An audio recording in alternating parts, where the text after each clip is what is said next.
सबसे पहले वीडियो देखो रवीश कुमार जी का। इसी पर हम बात कर रहे हैं। ब्रिटेन के पूर्व प्रधानमंत्री बल्कि असफल प्रधानमंत्री ऋषि सुनक किस हैसियत से एआई पर बोल रहे हैं और निष्पक्ष पत्रकार रवीश जी का यह कहना है कि former prime minister of UK Rishi Sunak एक फेल्ड पीएम है और उनकी कोई हैसियत ही नहीं है एआई के बारे में बात करने की, तो उन्हें एआई समिट में बोलने क्यों दिया जा रहा है।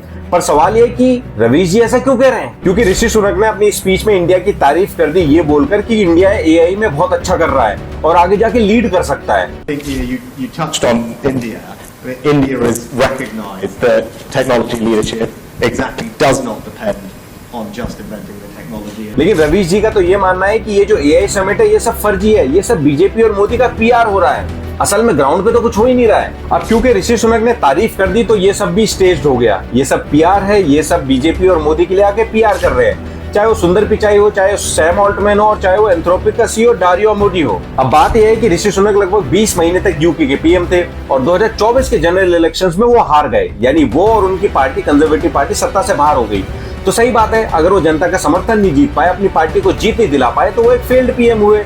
उनकी बहुत सी नीतियों की यूके में आलोचना हुई है जिसकी वजह से उनको फेल्ड पीएम ही कहा जाता है। तो जब रवीश जी ये कह रहे हैं कि वो एक फेल्ड पीएम है तो मैं बिल्कुल उनके साथ खड़ा हूं, उनसे अग्री कर रहा हूं कि अगर वो अपनी पार्टी को नहीं जिता पाए तो वो एक फेल्ड पीएम है। लेकिन अब दूसरी तरफ सुनो कि वो राहुल गांधी के बारे में क्या बोलते हैं। राहुल गांधी चुनाव नहीं जीत रहे, लेकिन राहुल गांधी ने अपनी राजनीति को चुनावी नतीजे से अलग कर दिया। हारने के बाद भी अगले कुछ दिनों के बाद लड़ने चले जाते हैं। अब बताओ है कोई जवाब इस बात का। एक तरफ एक कंट्री का एक्स पीएम आके इंडिया की तारीफ कर देता है तो वो एक वर्थलेस पीएम हो जाता है, लेकिन एक तरफ जननायक है जिनकी लीडरशिप में कांग्रेस 90 से ज्यादा इलेक्शन हार चुकी है और वो हार जीत से ही परे हो गए। क्या गजब लॉजिक है ना।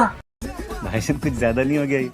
मतलब कुछ भी। अब यहाँ मैं कोई ऋषि सुनक की तारीफ नहीं कर रहा हूँ, वो एक कंट्री के एक्स पीएम है, उन्हें इनवाइट किया गया था और उन्होंने आके इंडिया के पोटेंशियल के हिसाब से कुछ बात कही, पर क्योंकि उन्होंने इंडिया की तारीफ कर दी थी तो वो रवीश जी की नजर में एक वर्थलेस पीएम हो गए, वो एक फेल्ड पीएम हो गए। क्योंकि रवीश जी तो ये साबित करना चाहते हैं कि इस समिट से असल में कुछ हासिल ही नहीं हुआ है, ये एक फेल्ड समिट है, ये सब बीजेपी और मोदी का पीआर है। ये कभी ये नहीं बताएंगे कि एआई समिट से इंडिया को हासिल क्या हुआ है, कौन कौन से एआई के इनिशिएटिव चल रहे हैं। सर्वम एआई जैसे फुल स्टैक मॉडल लॉन्च हुए हैं और $250 बिलियन से ज्यादा की इन्वेस्टमेंट का कमिटमेंट आया है। बहुत सारे डेटा सेंटर इंडिया में ओपन हो रहे हैं, लेकिन ये क्या बताएंगे कि डेटा सेंटर से तो एनवायरनमेंट खराब होता है। असल में हर बार वही बात प्रूव हो जाती है कि ये लोग एक इंसान का विरोध करते करते अब इंडिया का विरोध करने लग गए हैं। पर मुझे दुख इस बात का होता है कि जब मैंने स्कूल में पॉलिटिक्स को बहुत क्लोजली फॉलो करना शुरू करा था तो जिस इंसान का जर्नलिज्म उस टाइम इंस्पायर करता था अब वही एक तरफा नैरेटिव दिखाकर कंस्पायर करता है।